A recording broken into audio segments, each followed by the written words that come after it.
Welcome to my channel. It's generally a commentary channel and I discuss anything and everything, life and death, because we're all on our way to death anyway. And basically I look at dramas and life interruptions and sickness and addiction and things like that, traumas. And at night I do paranormal videos.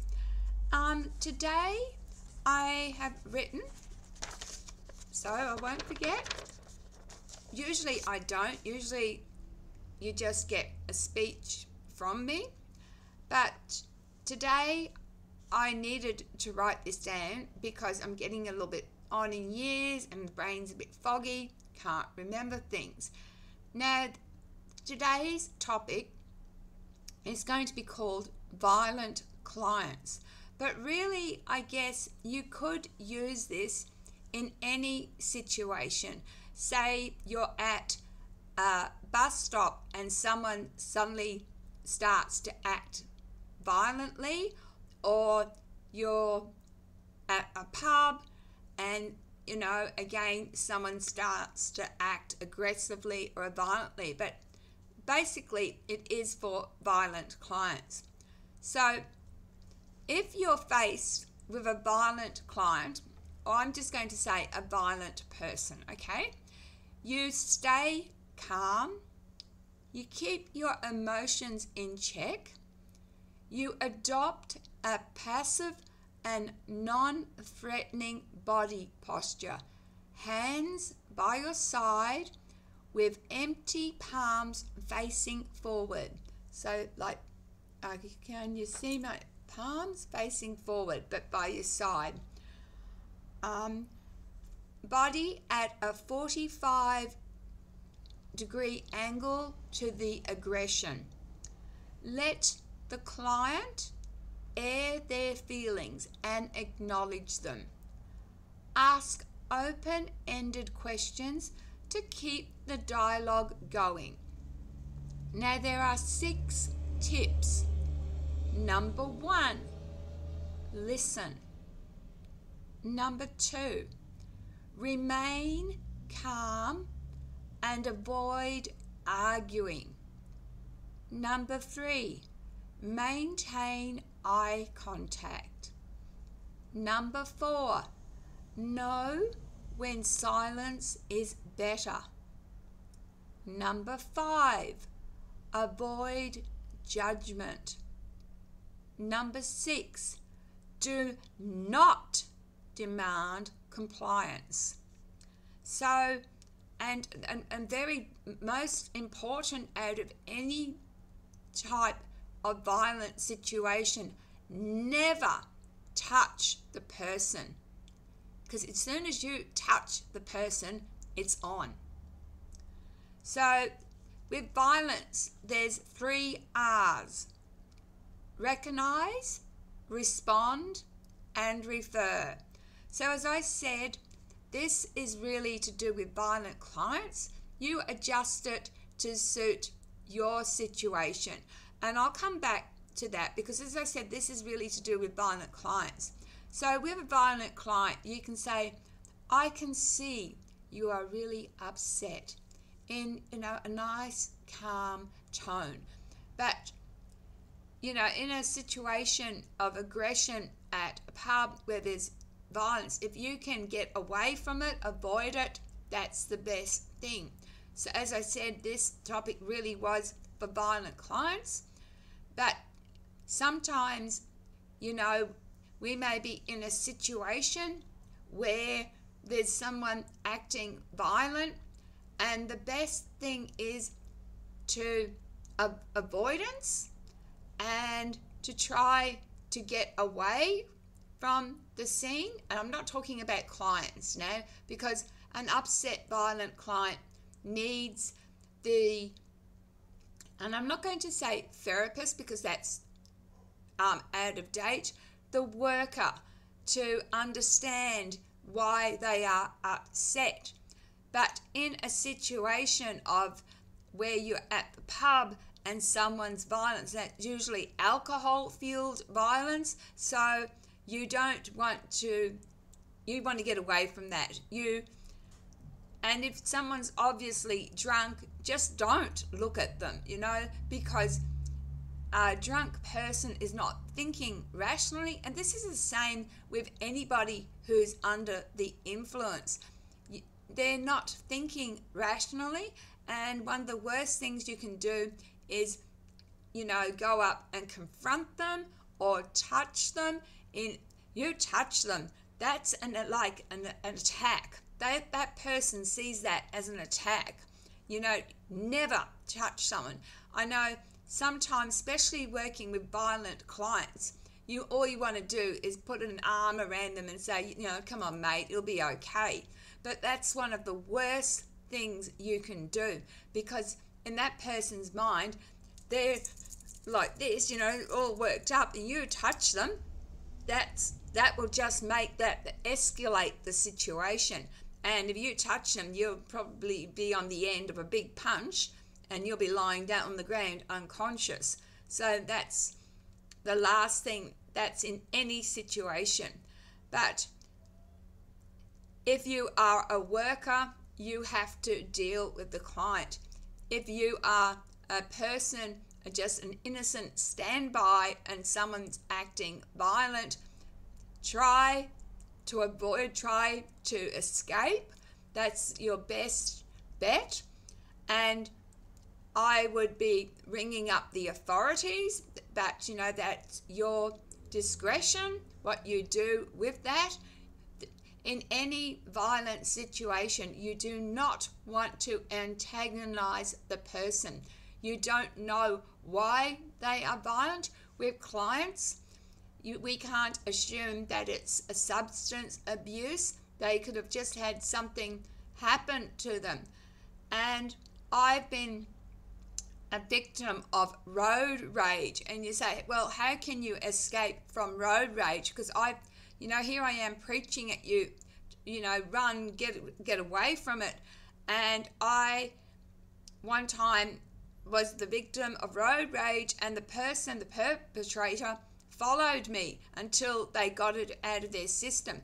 In that case where road rage, don't get out of your car. Don't put yourself in danger. That's what I'm trying to say. Do not put yourself in danger.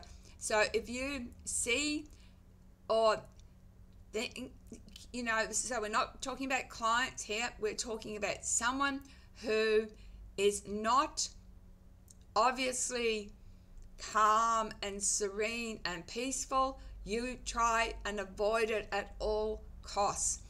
And having said that, sometimes, very sadly and tragically, we are just in the wrong place at the wrong time, and tragedies occur. And with all best intentions, because sometimes we want to try and calm a person down, and sometimes that's not your job. That's not your job. A skilled worker with clients, yes, that's their responsibility, but an innocent bystander who is just seeing their fellow man get violent and angry, that's not your job. Get away from the situation as fast as you can. And at this point, I want to say to all those who have been a victim of where a situation has got out of control of a violence and, just happened to be there at the wrong time, I'm really sorry if you suffered a loss or an injury occurred, because the thing is, we can't predict. We don't know what's going on in someone else's head. We can only make assumptions, and assumptions is ass out of you and me. So the biggest thing I want you to get out of this is to be aware. And now we're not talking about, we are talking about clients as well, but be aware Be calm. Do not confront. Do not touch. Do not argue. And do not make demands of that person, because you will just escalate the situation. Of course, if there's some sorry for the word, madman or terrorist running around with some weapon, that's there's nothing you can do. You just run and hide. And I wasn't meaning to go down this track, but because we're talking about violence, and I'm not trying to give that violence, because when we're out and about and we're just an innocent victim of violence, it's not what you have done. You've done nothing wrong. This person has obviously got issues, whether it be substance abuse, whether something has upset them. It could be a little trigger. So, we've just got to be careful of our fellow man and just treat everybody with respect and tolerance, and don't judge and don't argue. I think that's the best advice I can give. And in, hostile situations, get out of there. But as I said, this really was supposed to help people who deal with clients. So therapists, nurses, all that kind of profession who deal with violent clients. It is their job to try and calm the situation down. As I said before, if the person's a stranger and they're acting violent, get out of there. All right. And I know sometimes that's impossible, because if you are in a situation where this person's behaving violently. Now, I have said with a violent client, maintain eye contact, but you don't do this in, say, a situation of a pub where some man had too much to drink and he's looking for a fight, and he'll take it. If you look at him the wrong way, you're his next victim. So in those cases, you look away, avoid. I'm not an expert, okay? You are an expert. We are all experts in our own lives. We know what works. And I just say, teach your children to be aware. It's not a nice world, and we can make it better, as I said, if we are tolerant of one another and we stop the judgment, we stop the biases, we stop the prejudice, and we're kind to each other. But my mother would say, Jem, you're looking through rose-coloured glasses. That's not the world. And the world is a horrible place. There's wars going around, and I used to grow up thinking, if someone was being hateful or bullying or awful, I bring you love. But that's not going to work, because you've got to think of this violent, evil, awful thing like a shark, and you say to a shark, I'm going to bring you love. Shark just eats you anyway. A little bit off the topic, but I'm trying to help you. So there are different ways of dealing with violence, and I really wanted to, I'll just go over the tips again. So here's 6 tips to deal with violent clients, okay? So these are all people you are looking after, working for. The 6 tips are: listen, remain calm, and avoid arguing. Do that anyway in any situation.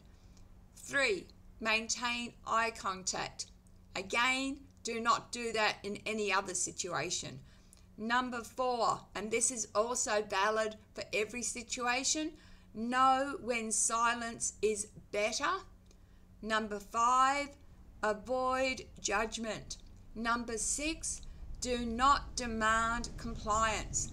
When it comes to violence with just people. The people or the ones who demand compliance are law enforcement, not you. All right, so look after you because your safety matters. All right, thanks for watching. I've probably confused you, not meant to do. As I said, it meant to be about violent clients, but I thought I would just touch on safety issues as well. And sometimes there's nothing you can do. Sadly, there is nothing you can do. Sometimes you're just in the wrong place, the wrong time, and you are a victim of violence. People are not nice. I wish that they were true, but if we had lived in a perfect world, we wouldn't have murderers and we wouldn't have violence and we wouldn't have war.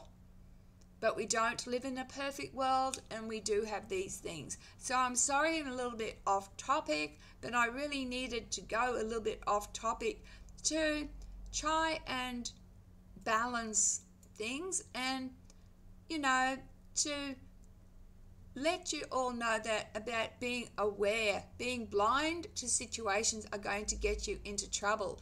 So it's a bit like stranger danger. You just, I think, don't trust. If you don't know somebody, don't trust because you don't know how they're going to react. So always be very careful in what you're saying, and there are certain subjects that you avoid because especially like religion and politics and country and identity, stuff like that, stuff that really matters to a person, don't stir up. And I myself would not go, if you're going to have a drink, safety in numbers too at the pub. So yes, safety in numbers. Having said that, there's also been the odd terrorist who's killed, there's been mass shootings, and again, sorry for those people's losses. Sometimes there's just nothing we can do. Sometimes we just pray. All right, and I didn't mean P-R-A-Y, I meant P-R-E-Y, because sometimes men's hearts are evil, and that is very sad. All right, cherish every moment. Love the best you can. I'm sorry for the bits of bewildering. As I said, you've got to take this video. There's two parts. One's about violent clients and the other's to try and give you a few tips about violent people. And the other thing before I go is an interesting fact about domestic violence is that leopard never changes their spots. Take it from me. I am a survivor of domestic violence. My mother was also survived domestic violence. They say they will change, and you have got to think about you. Is this what you're worth? Is this your self-worth? Is that all you deserve? Or do you deserve, would you do that to another person? And if the answer is no, get out of there. And never ever let anyone put a hand on your children. And again, I'm getting off the topic here, but very interestingly, with domestic violence, it usually takes a victim 6 times, she's left 6 times, and on the 7th time is the final time if she hasn't died. And also domestic violence, it's not always, a woman. And again, I'm meandering off the topic, and if I keep going, this will be a full-blown video. And violence, we could go many directions. Unfortunately, we are a violent society. Unfortunately, violence exists in our society. Otherwise, as I said, we wouldn't have war. And yeah, maybe I am unrealistic. Maybe violence will be with us forever unless one day AI takes over and breeds violence out of us, and then we just end up robotic. I don't know. I don't know the answer. All right. Every life matters. Cherish every moment. Love the best you can. Sorry for the really weird video, but I hope you've got something out of it. You take care, and I don't know when I will be back, because as I said, I'll only upload videos if I've got something that needs to be shared, needs to be talked about. And we do need to talk about violence. We need more awareness about violence. And I don't know what the answer is, because sometimes when you stick violent people in jail, they come out even angrier and even more violent, because violence perpetuates in jails themselves. In jails, you know, jails are one of the most violent institutes. So I don't know the answer. All right, loving blessings. Bye.